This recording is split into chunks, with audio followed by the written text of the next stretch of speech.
Kita lanjut lagi ke pertanyaan yang kedua. Silakan. Shalom Pak Pendeta. Shalom. Mohon pencerahan terkait viral di media seorang bupati dan juga wali kota menyegel pembangunan gereja di luar NTT.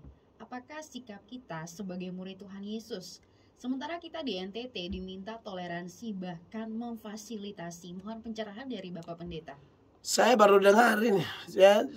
Ada bupati dan saya baru dengar, jujur saya baru dengar. Ini baru turun pesawat, jadi masih bingung-bingung. Oh begitu ya, ada bupati dan wali kota di luar NTT segel gereja. Oke.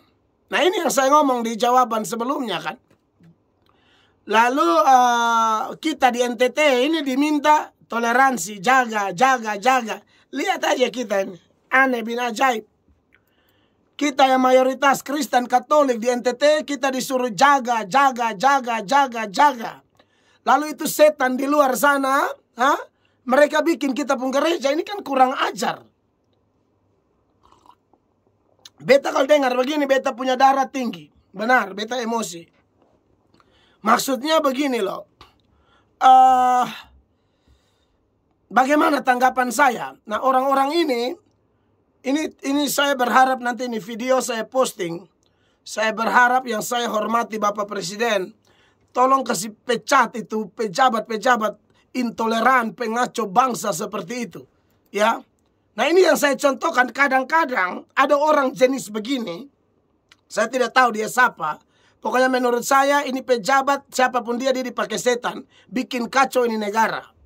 Ya. Kita di sini nih di NTT, kita betul-betul jaga loh, bukan omong kosong. Kawan-kawan Islam di NTT juga pasti setuju dengan saya. Ya, kita saling baku jaga, menghormati, tapi Anda lihat ini kelompok-kelompok model begini. Ya, tapi sudahlah, kita di NTT tidak terpengaruh. Kita tidak akan melakukan cara yang sama. Tapi bagi saya, kalau Anda bertanya bagaimana, ya kita harus bersuara keras melalui media seperti ini kah? Melalui apa ke cara bisa bersurat langsung. Saya tidak tahu surat menyurat, takutnya kirim tak salah sampai di Presiden Putin di Rusia kan repot. Jadi maksud saya kalau yang mengerti ini harus bersurat ke presiden atau menteri dalam negeri, mendagri, suruh itu wali kota, bupati itu dikasih sanksi dulu. Itu orang-orang kurang ajar, bisa mereka ikut segel gereja. Ini yang saya bilang tadi kan, Palestina mereka bela gila-gilaan toh. Ini yang saya bilang, Palestina ada oknum tertentu bela gila-gilaan, tapi kita sesama bangsa Indonesia hanya gara-gara beda agama, hanya gara-gara beda rumah ibadah, ya, mereka bikin kita seperti tidak ada harga. Padahal kita yang Kristen hargai mereka luar biasa. Ya sudahlah, kita tidak menyesali hidup sebagai orang Kristen, tetapi bukan berarti kita harus diam, kita harus bicara, kita harus berteriak. Supaya orang-orang model begini yang sok bela negara orang, yang sok bela orang lain di negara lain, padahal menekan saudara sendiri di bangsa sendiri hanya gara-gara beda agama. Ini kan jelas sesuatu yang bikin miris, menyedihkan, juga bikin kita kadang-kadang marah, kita protes dengan adanya kelompok-kelompok intoleran seperti ini. Ya, saya berdoa ya, semoga itu wali kota dan bupati, dua orang ya. Iya. Semoga itu wali kota dan bupati umur panjang. Semoga saja. Saya berharap kau diampuni, kau umur panjang, haleluya. Dan kalau lu umur panjang, lu tolong bertobat dong, ya. Takutnya malah petaka datang. Yang kau tutup itu, kau dengar sini. Yang kau tutup itu pengikut-pengikut Tuhan Yesus, pemilik langit dan bumi. Pengikut Tuhan Yesus yang adalah penguasa dunia akhirat. Tuhan Yesus yang adalah penguasa dunia akhirat sudah berkata kepada Paulus, Paulus, mengapa engkau menganiaya aku?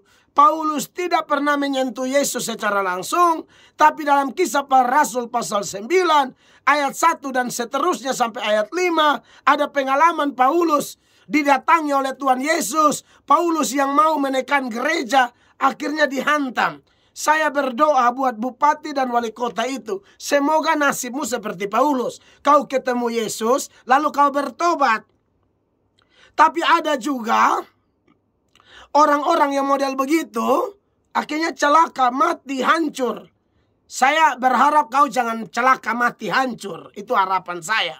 Tapi kalau Tuhan mau kasih mati kau, ya terserah Tuhan. Kalau saya sih, iya toh kadang-kadang kita minta jangan mati, Tuhan. Lu tahu apa Mel? Saya mau kasih mati dia. Kan bisa saja. Tapi saya berharap ya Anda jangan mati gitu loh. Ya, Anda jangan sampai celaka. Lebih baik kau bertobat. Kamu menekan umatnya Tuhan. Tuhan Yesus bilang sama Paulus, mengapa engkau menganiaya aku? Yang Paulus aniaya adalah gereja. Tapi bagi Yesus menganiaya gereja itu sama dengan menyakiti Tuhan Yesus. Oleh karena itu buat saudara yang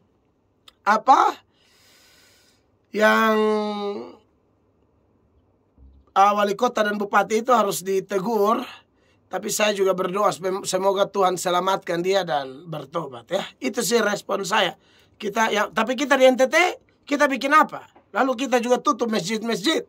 Tidak usah. Tidak boleh. Kita tidak ada bikin begitu. Ya.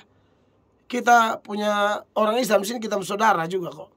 Ya, tapi itulah kita beri teladan buat mereka. Tapi kita juga boleh bicara keras seperti ini. Supaya mereka tahu bahwa Indonesia ini bukan hanya Jawa atau daerah tertentu. Indonesia dari Sabang sampai Merauke, Pulau Miana sampai Rotendao. Begitu. Jangan bikin di sana tapi tidak pikir mereka bikin di sana, mereka tidak pikir orang seagama mereka yang ada di daerah daerah mayoritas Kristen. Mereka harus pikir kali bagi itu. Bersyukur kalau semua mayoritas Kristen seperti NTT yang mengerti, bersahabat, melindungi. Tapi kalau ada yang mayoritas Kristen tapi mereka tiba-tiba terpancing emosi dan mereka balas bagaimana? Itu tolong dipikirkan dulu. Jangan seenak-enaknya bikin apa-apa tidak pikir panjang ya. Itu dari saya. Saya harap video ini atau tanggapan saya ini bermanfaat bagi kita semua ya. Tuhan berkati. Terima kasih Bapak Gembala. Kita lanjut lagi ke pertanyaan yang berikut. Silakan. Saya mau bertanya dampak dari pengusiran di Masjid Al-Aqsa Palestina oleh polisi Israel. Apakah ini bisa membuat perpecahan dalam kerukunan agama di Indonesia? Mohon penjelasan. Dampak pengusiran polisi di Masjid Al-Aqsa Palestina. Apakah bisa berdampak kayak apa? Perpecahan dalam kerukunan agama di Indonesia. Seharusnya tidak usah. Kenapa orang berkelahi di sana kita yang hancur di sini? Tidak usah. Seharusnya ya, walaupun ya itu ya fenomena yang seperti saya katakan tadi bahwa ada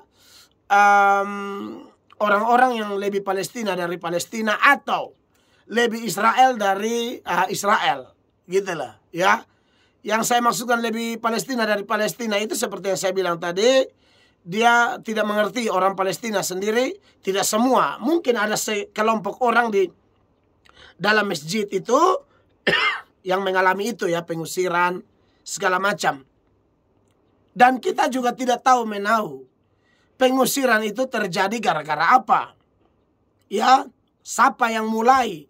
Ya, sebaiknya kita yang tidak tahu apa-apa berkepala dingin, santai saja, lalu mengecek yang lebih dapat dipercaya.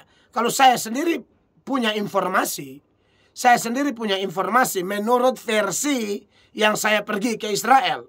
Kadang-kadang ada orang Palestina, ya, mereka lempar batu duluan. Itu ada, faktanya begitu. Ini versi yang saya dapat, ya. Saya tidak tahu lagi versi orang. Saya juga tidak memaksakan versi saya. Tapi yang mengatakan ini kepada kami juga orang-orang yang dapat dipercaya, orang yang tinggal di sana, ya. Karena ditemukan ada beberapa, mungkin tidak semua, tapi ada tuh yang sudah siap batu gitu loh. Lalu mau melempari tentara-tentara itu atau sudah melempari tentara-tentara Israel itu, maka ya namanya mereka tentara, mereka hantam lah. Kan begitu. Lalu inilah kebiasaan buruk dari pengaruh media sosial. Mereka posting yang di bagian itu saja. Jadi kronologinya secara lengkap itu tidak diketahui publik. Mereka hanya posting pada waktu polisi usir. Tapi waktu orang itu lempar batu ke polisi Israel, mereka tidak kasih tahu. Jadi yang kita terima di Indonesia ini atau di negara di luar Israel ialah bahwa oh Israel yang mulai. Padahal saudara kan mesti cek dulu begitu. Ya, itu versi. Saya tidak memaksakan orang mesti menerima ini. Tapi itu juga ada. Bahkan saya pernah nonton di media seperti itu, ya, bahwa seperti itu, bahwa orang Palestina tertentu yang memulai dahulu lempar batu dan lain sebagainya, ya. Jadi menurut saya harusnya tidak usah sampai ke Indonesia. Buat apa? Sekali lagi kita urus kita punya negara sini. Kalau saya sarankan sih tidak bolehlah terpengaruh sampai situ, ya. Saya tahu kok banyak orang juga yang cinta Israel, tapi kita tidak boleh lebih Israel dari Israel. Kenapa? Karena di Israel sana, ya, contohnya kalau bicara agama Islam Yahudi, ya, Kristen Anda jangan omong di Israel. Ini saya kasih tahu. Di Israel tuh Kristen sedikit, ya. Tapi memang Kristen kan tidak bisa dipisahkan dari Israel juga kan. Tetapi kalau omong konteks agama Kristen, di Israel itu Kristen hanya 1-2% saja. Yang paling banyak itu Yahudi nomor 1, yang kedua Islam.